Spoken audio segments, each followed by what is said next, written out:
click the notification bell, guys. And please subscribe, like, and share. Click, click, click. Thank. Hello guys, here I have the water ingress detection system which is installed here in a bulk carrier ship, and that is made by Paxton Automation. And this water ingress detection system have a testing procedure. Normally on cargo hold 1 to 5 I have the pre-alarm and the main alarm. For you to test the main alarm, you must need to put a water on it and elevate it on a certain height. So here, as you will see here and read, you must need to put water and insert it on the insertion hole provided on the water ingress sensor and elevate it with a height of 50 centimeters, and the pre-alarm will be activated. But if you want to test for the main alarm, you must need to elevate the water by 200 centimeters. That is the water ingress installed on our cargo hold 1, 2, 3, 4, and 5. Also, aside from the water ingress sensor, we have also this flow switch. This flow switch is located on the bilges. So from now I have problem on it because the sensor on the cargo hold number 3 is not working and functional. Also, there is some inquiries why there is green light existed on the cargo hold number 3 and 4 peak tank, even there is no water on it. So as you read here, there is a black faction. This black faction will be used when you are intended to use the cargo hold for a ballast water purposes. So meaning you must need to off scan or disable the alarm. If you disable the sensor side, the signal amplifier will not generate a 4 to 20 milliampere even there is no or there is a water on inside of the cargo hold. To do a black function on the bridge wheelhouse, you must need to do this procedure. 5.2.1, press the select to choose cargo hold and other spaces that required water ballast. 5.2.2, press black to make LED that choose to emit green light. Then 2.3, press rest and keep the green light. Then 5.2.4, press rest again. The operation is finished. The system will come back to monitor state. So there is attention here. It said if cargo hold are operated water ballast, corresponding main alarm and pre-alarm must be operated in a blank function. So after using a cargo hold for the ballast purposes, there is also a procedure to cancel the block. In cancelling the block, as you will notice here, there is a procedure. 5.3.1, press cell to choose cargo hold and other spaces that required water ballast. 5.3.2, press block to make LED that choose to emit the red lights. And then there is another page here. Press rest and keeping the red light.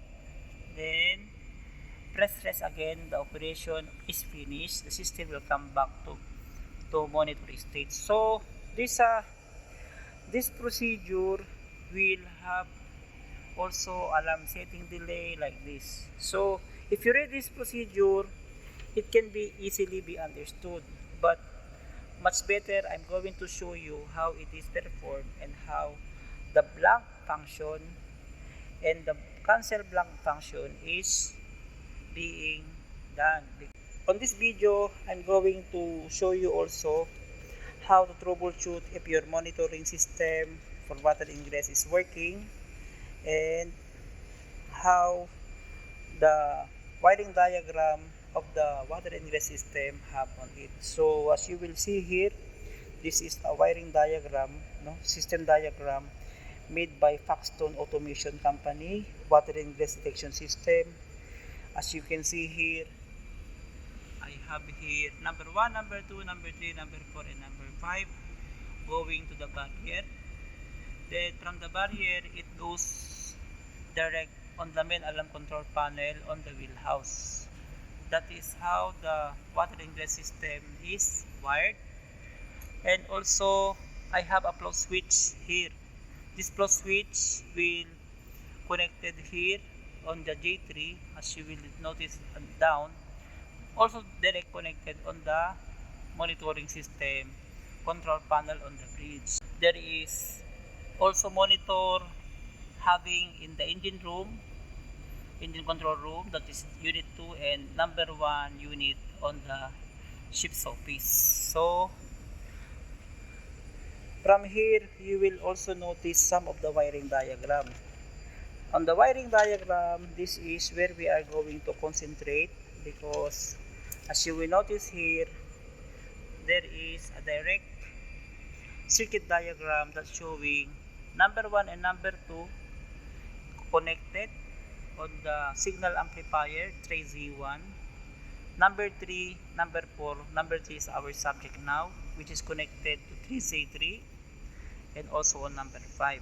So I'm going to check the sensor and I'm going to replace the signal amplifier, which is giving false alarm, and sensor which is not working at all. So come and join me, and I hope that you've learned knowledge on it.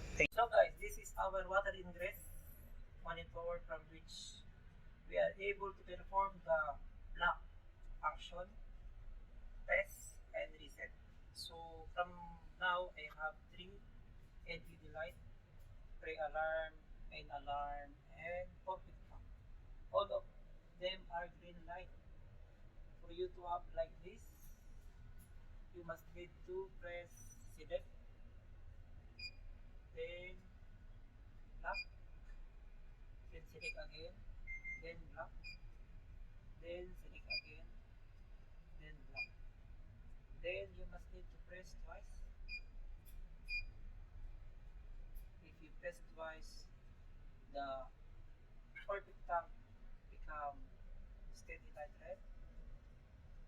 And if you perform like this, test, black, then the red become green,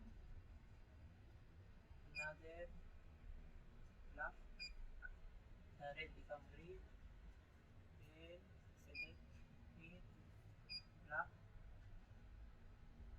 the red become green, just make twice,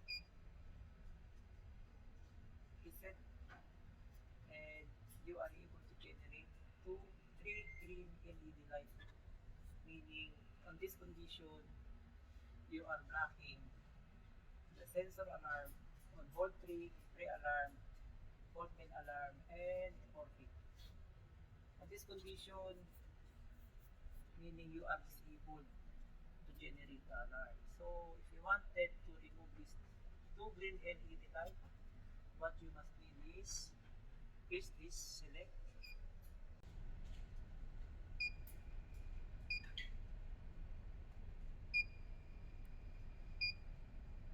okay. So that's it guys. Now we have only perfect tank, which is black or off scan. So we don't have now the number 3 pre-alarm and number 3 main alarm.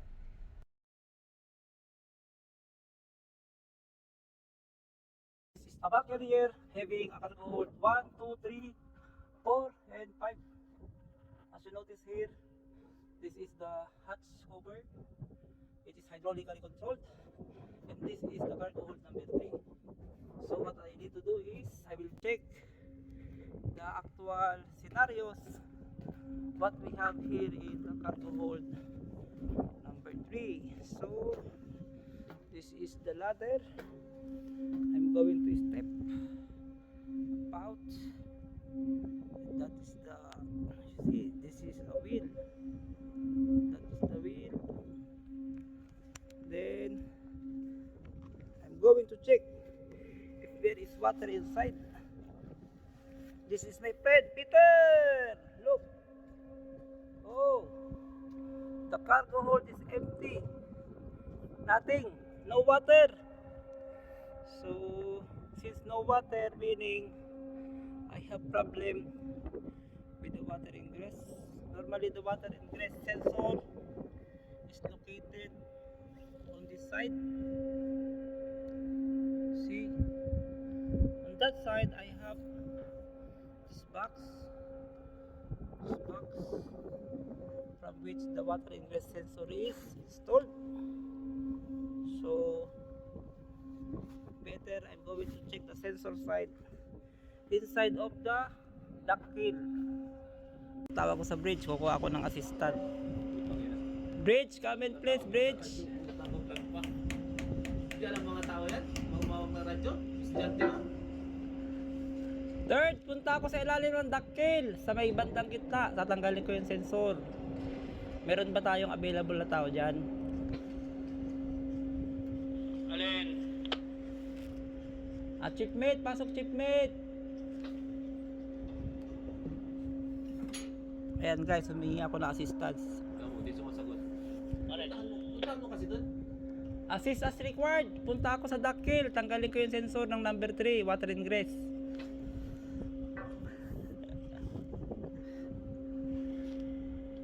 Tirahan ba natin to ngayon o mamaya na? Ayun guys, bali hindi sila sumasagot. Pupunta ako doon sa duck keel. Kuha ako ng isang tao kasama. Kada makita ni Brian. Okay. Punta ako dyan sa gym. Ayan guys. Yan lang si paring sino ba yun? Uy, si paring Rodrigo pala yun mga guys. Ayan yan ang trabaho namin ngayon mga guys. Yun. Si Ogi. Yan. Busy kami dito. Yun yung hold 1. Ito yung hold 2. Yun yung hold 3. Yun mga guys.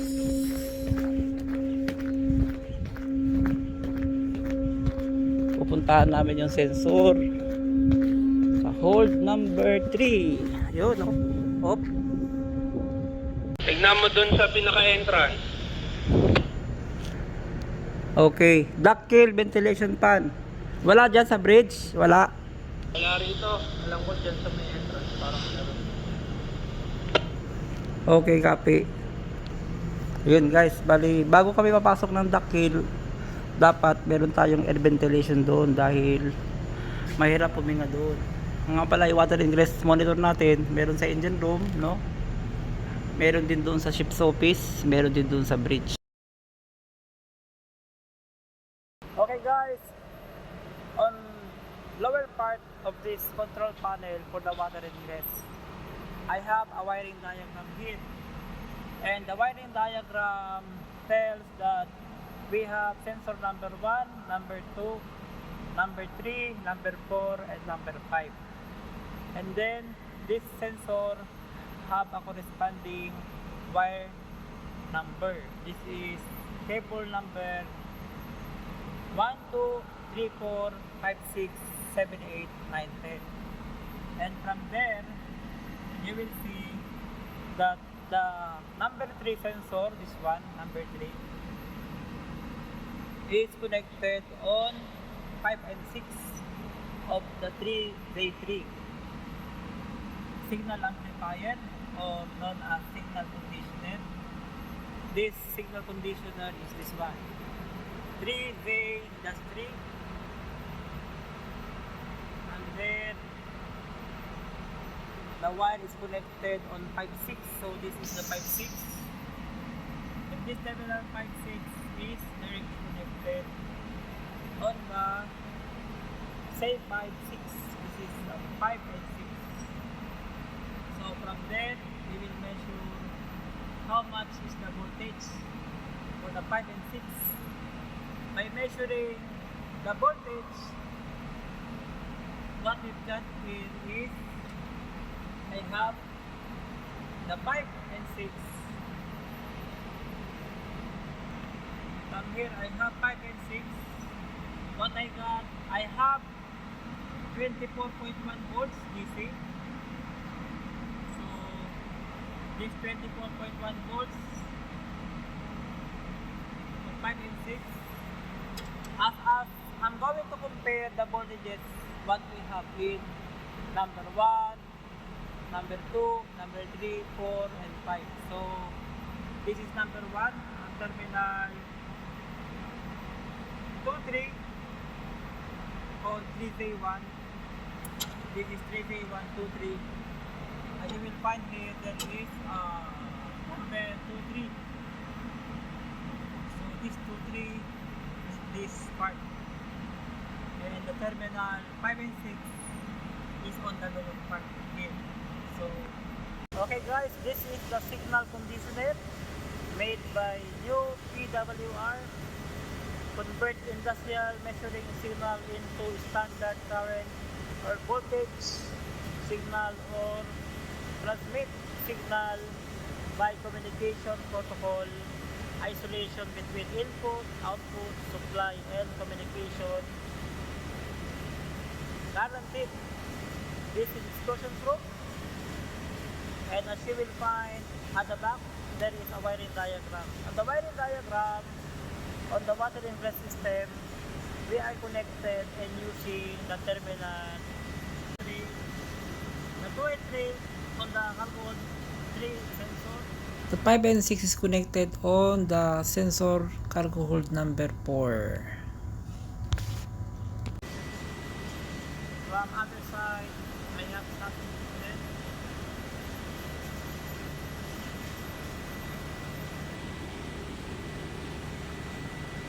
This is our terminal number 20 for the sensor on hold number 3. And the terminal 5 and 6 is here for the cargo hold number 4. Here. 2, 3, going to measure the voltage for sensor number 1. 2 is the negative, 3 is the positive. I have about 22 volts. 1, 2, 3, this sensor hold number 1. Also, on the other side, I have a sensor on hold number 2. I have also 22.3. See? And on the cargo hold number 3, I have this 2, 3. So this is the 2, 3. I have 24.1 voltage. Cargo hold number 4 on the 5, 6. I have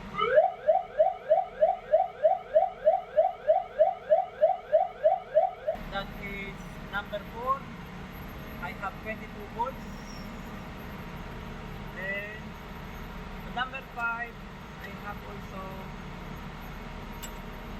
a 22 volts.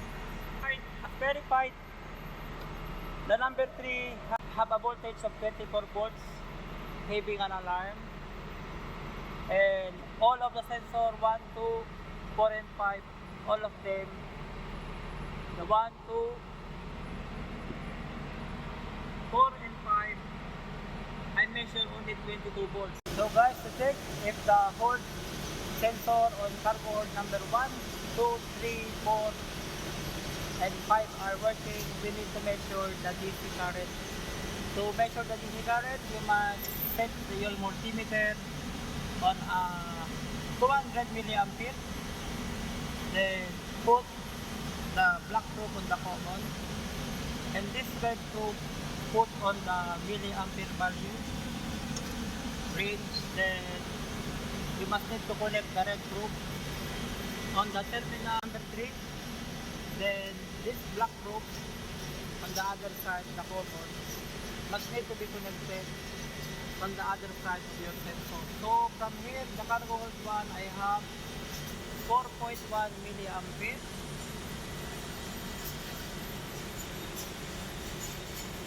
As you will notice, this module have no blinking light. When I remove the sensor, this has generated a blinking light on it. See? Meaning one of the sensor on terminal 2 and 3 is disconnected. So I will be going up to see what the condition of the cargo hold number 1. Once there is disconnected sensors, there is a fail here. See?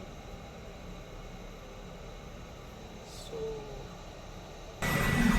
here I have 3.8 milliampere. This 3.8 milliampere is generated on the cargo hold number 2. Now this remote, put no blinking light. If I remove the sensor, the flashing light here will be indicated. So I confirm number 2 also.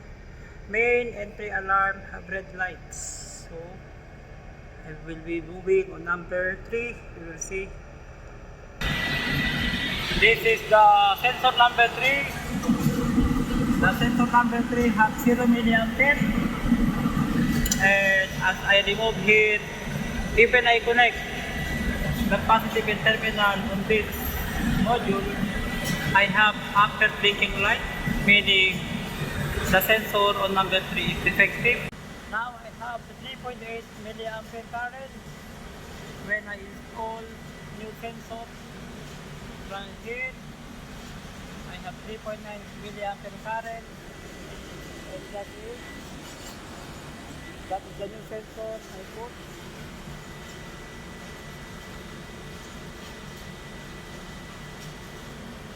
I will move to number 4.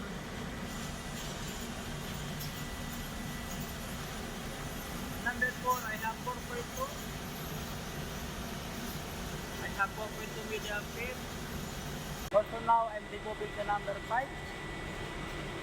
So we will inspect on up the 4 and 5 have alarm. We remove one connection.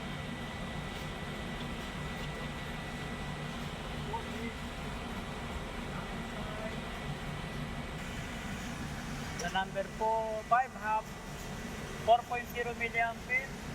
Since on board I have a new sensor, I measure it with a 2.9 nanofarad, and we are advised to replace the sensor. So I will go, and with me one of my colleague inside of the dock hill to locate and replace the sensor.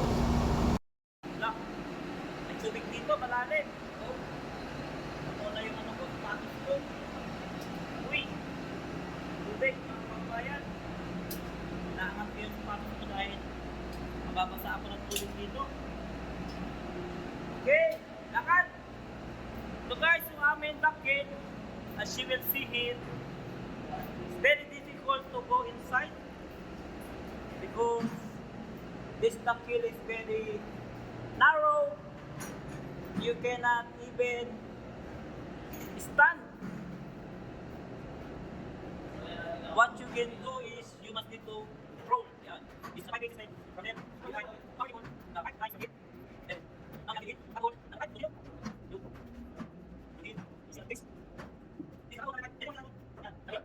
To open siya, oh. Yan, to open. This is open now. Op. So very difficult. We are going here. Ano ba to? Oy. This is the what's this? Oh. This is Chinese character. This is BG110. And what we intend to go here is to check the water ingress.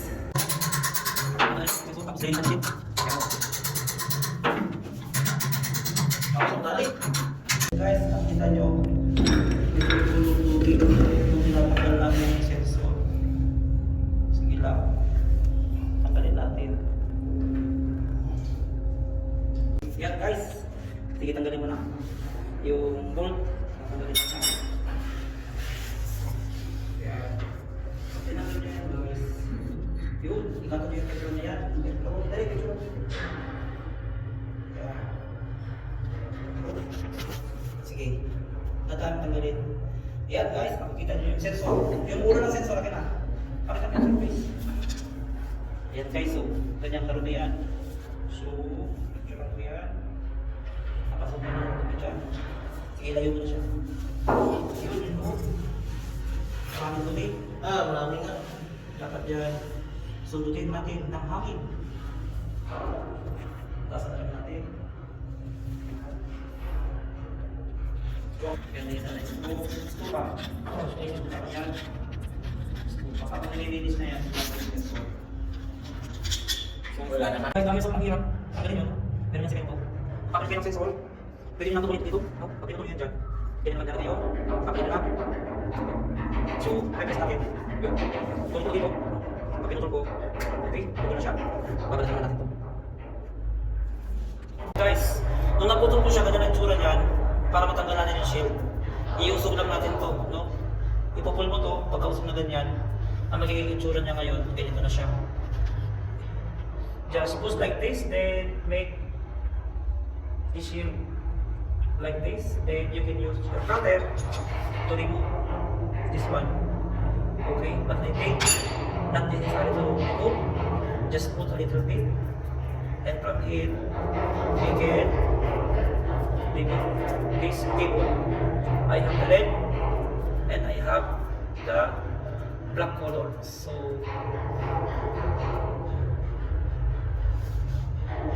para maganda yung ikot. Yan. Hindi na yung isu. Yun.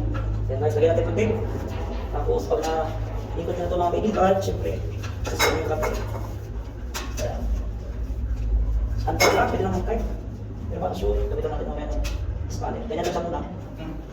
Meron tayo dito, dalawang kape dito. Itong kape natin, red, tsaka black, no? Ito red and black. Meron din ako ito. Ito, no? Red. Di ba red? Tapos may black. Yan, okay. Pagkabitin natin ito, red and black mga guys ito. Red and black. Para sigurado tayo, susukatin muna natin yung milliampere value. Siset up muna. Oh. Yun, dali mo kayo. Ito. Ito, gagawin natin siya. Pagkabitin pa lang muna ito. No? Pag pinutol natin ito. Kasi wala akong maliit na ano. Wala akong maliit na. Pwede na ito. Ang mahalaga, naiigit natin yung wire. Good. Okay, pwede na ito putulong dito kasi. Yan mga guys. Ito rin yung isa. Wala pa rin akong maliit na ganito. Ganyan dapat na gamitin ko, hindi lang. Pero dahil wala. Yan yung maliit. Diyan kayo mapasok yung wire. Okay. Ito, nawala. Nawala yung ano niya. Yun. Siyempre, ang gagawin ko nito naman guys, kukunin ko yung red. Yun. Yung red. Dalawang red. Pasok nyo ito mga kaibigan. Pasok nyo yung kapila yung nakasok. So siya so. Pwede mo ganyan eh. Yan. Pasok natin ito. Pasok ko yung red. Tapos, ipasok ko rin yung isang red. Yan, nakapasok na. Nakapasok na yung dalawa. Dahil lumalaban siya. Yan. Red. Yung isang red dito. Yan. Kung nakapantay na yan, magkabit na kayo ng crimper. Ito, crimper yan eh. Bali stripper. Mahirapan ko. Ito. Pitin natin mga guys. Dapat ipit na ipit. Saka dito. Good. Okay. Lagyan natin ng rubber tape. Ayan.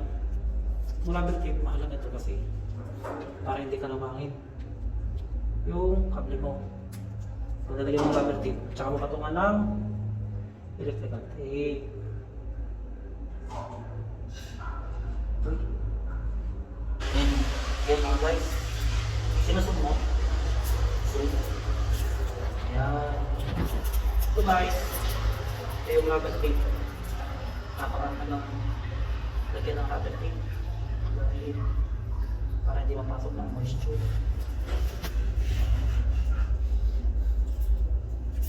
Ayun, may tatantik na yan. Pwede mo nang lagyan ng electrical tape. Ito, electrical tape. Pwede natin ang electrical tape para maganda. Hindi siya makaroon ng short circuit.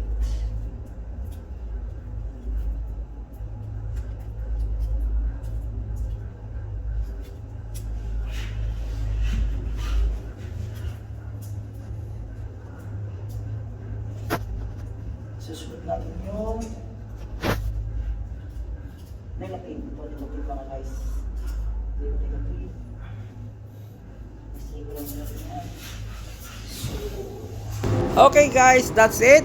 I just replaced a sensor and I measure at 24.2 volts on junction box going to my signal conditioners, and I verified and checked there is a 3.9 milliampere generated while on cargo hold no water. And as you may take a look, my water ingress monitor, everything is normal, everything is okay. And here I attach some of the operation manuals, wiring diagrams that you may use in the future.